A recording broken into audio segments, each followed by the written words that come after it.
Puji nama Tuhan, Shalom. Salam jumpa kembali bersama dengan saya Pendeta Dede Dula dalam Renungan 10 Menit. Apa kabarnya saudara di hari ini? Harapan saya, semua saudara yang ada di luar sana tentunya dalam keadaan sehat dan dalam keadaan yang diberkati oleh Tuhan. Hari ini dalam Renungan 10 Menit saya ingin menyampaikan sebuah tema, yakni berani bermimpi. Semua hal besar dalam hidup dimulai dari mimpi, dari keinginan atau dari harapan. Maka jika seorang takut bermimpi, tak ada hal besar dapat terjadi dalam kehidupan orang tersebut.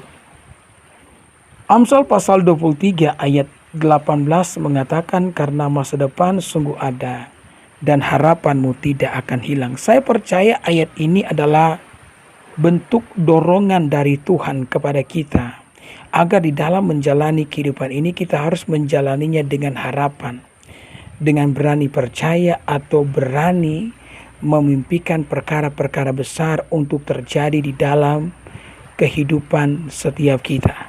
Ya, Tuhan tidak akan pernah marah jika kita bermimpi yang besar. Tuhan tidak akan berkata kita perlu sadar diri dengan keadaan kita, tidak.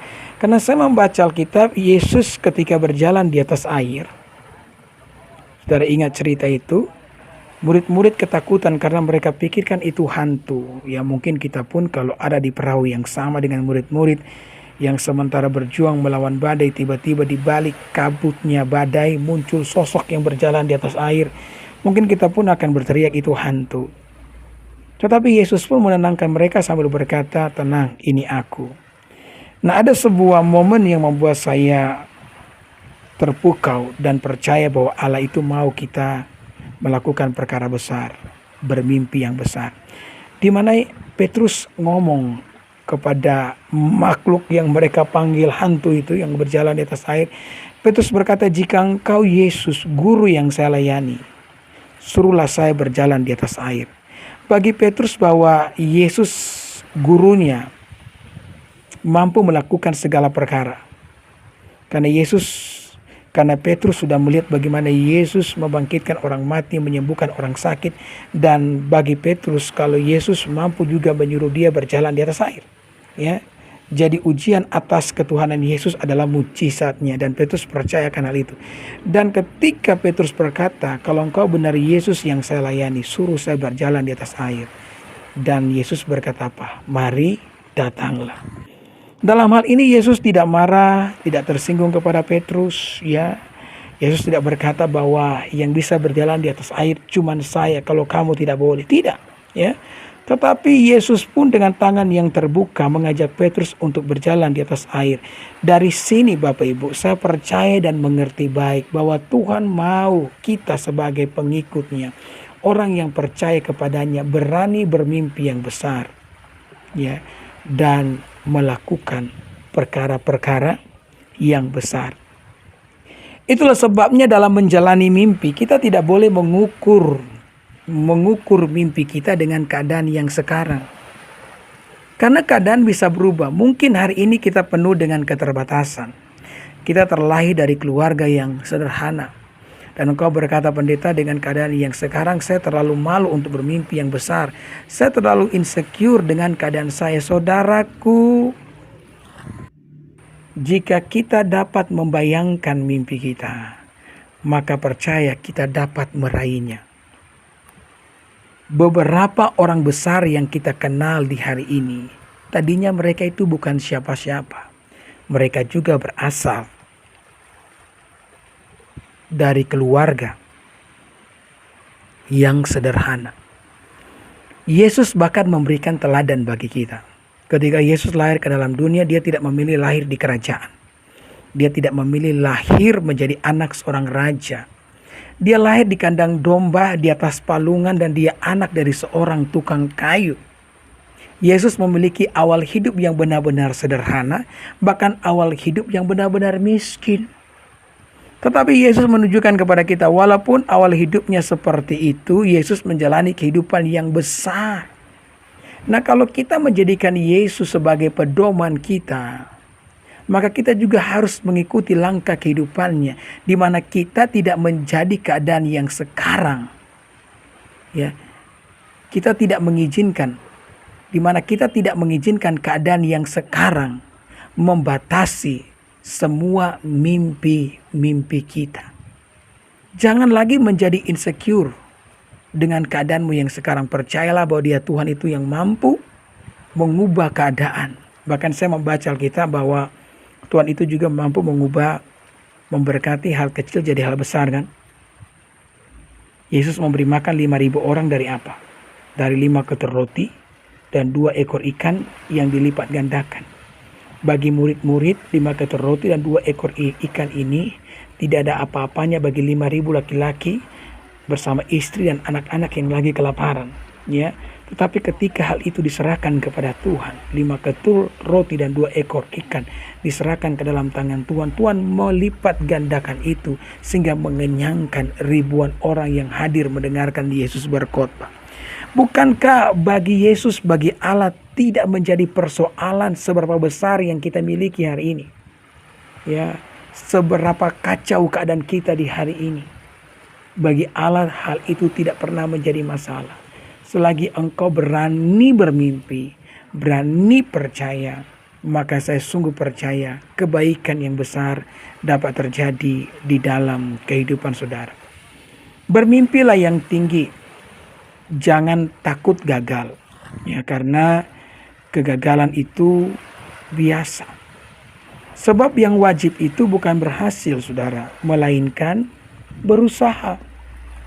Sekalipun saya tahu berhasil itu penting, ya, tetapi yang wajib itu adalah berusaha, ya. Karena hasil takkan pernah mengkhianati usaha yang kita lakukan. Tuhan tidak akan pernah menutup mata bagi mereka yang berusaha sungguh-sungguh. Bukankah yang namanya Esau telah kehilangan hak kesulungannya? Tetapi ketika Yakub kembali dari perantauan, Alkitab mencatat bahwa ternyata Esau juga diberkati oleh Tuhan. Kenapa? Karena Esau berusaha, iya kan? Betul bahwa hasil tidak akan pernah mengkhianati usaha setiap kita. Tuhan itu melihat loh setiap jeri lelah, setiap keringat, tulang yang dibanting. Ya. Dan Tuhan tidak akan pernah saudara-saudara membiarkan setiap usaha kita menjadi sia-sia. Maka jangan pernah takut, ya, bermimpi besar, karena saudara takut gagal dengan semua mimpimu. Gagal itu biasa, karena yang wajib itu berusaha, bukan berhasil. Tuhan itu saudara-saudara selalu fokus pada proses yang saya sebut tadi sebagai usaha, bukan hanya pada hasil saja. Karena di dalam berproses kita akan mengalami banyak hal, ya. Di dalam usaha, di dalam berupaya mengejar mimpi-mimpi kita, kita akan banyak mengalami hal yang tentunya akan memberkati kehidupan setiap kita. Saudaraku, kita semua akan menyadari di suatu hari nanti bahwa yang paling penting ternyata bukan hadiah, tetapi bagaimana kita berproses untuk mendapatkan hadiah tersebut. Coba kita renungkan apa yang terjadi kepada Abraham. Abraham menantikan janji Tuhan selama 25 tahun. Jangan pernah berkata kepada saya bahwa 25 tahun itu adalah penantian yang penuh dengan kesia-siaan. Jangan, saudara. Ya. Saya meyakini, mempercayai bahwa 25 tahun itu adalah waktu yang paling berharga bagi Abraham. Karena Abraham mengalami pengenalan akan Tuhan di dalam proses dan upayanya. Ya. Kenapa saya katakan waktu itu adalah waktu yang berharga? Karena ternyata suatu waktu, ya, suatu hari Tuhan mencobai Abraham dengan meminta agar Ishak dipersembahkan di atas gunung. Nah, saudara, kalau Abraham tidak berproses selama 25 tahun, maka Abraham tidak akan setaat itu kepada Tuhan. Ishak adalah anak yang ditunggu selama 25 tahun. Dan saya yakin, saya percaya Abraham sangat mencintai itu. Dan tiba-tiba dia mendengar Tuhan meminta dia untuk menyerahkan Ishak ke salah satu gunung dan harus dipersembahkan sebagai korban sembelihan. Ya, sebagai seorang bapa yang tentu saja mengasihi anaknya, tidak mudah untuk melakukan ini.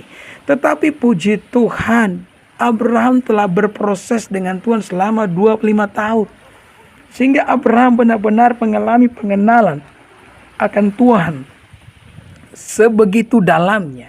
Sehingga bagi Abraham Tuhan itu adalah segalanya, bukan anaknya.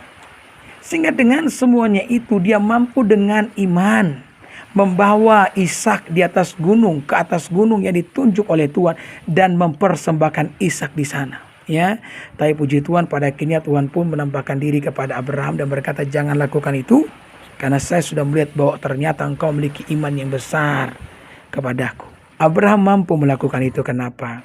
Karena Abraham telah berproses dengan Tuhan. Maka saya mau sampaikan sekali lagi, jangan pernah takut bermimpi karena saudara takut gagal. Gagal itu biasa. Ya, karena yang paling penting itu adalah di mana kita berusaha. Yang wajib itu berusaha, bukan berhasil. Tapi yakin percaya ketika engkau melakukannya dengan penuh ketekunan, maka hasilmu tidak akan pernah mengkhianati seluruh usaha yang telah engkau lakukan. Amin.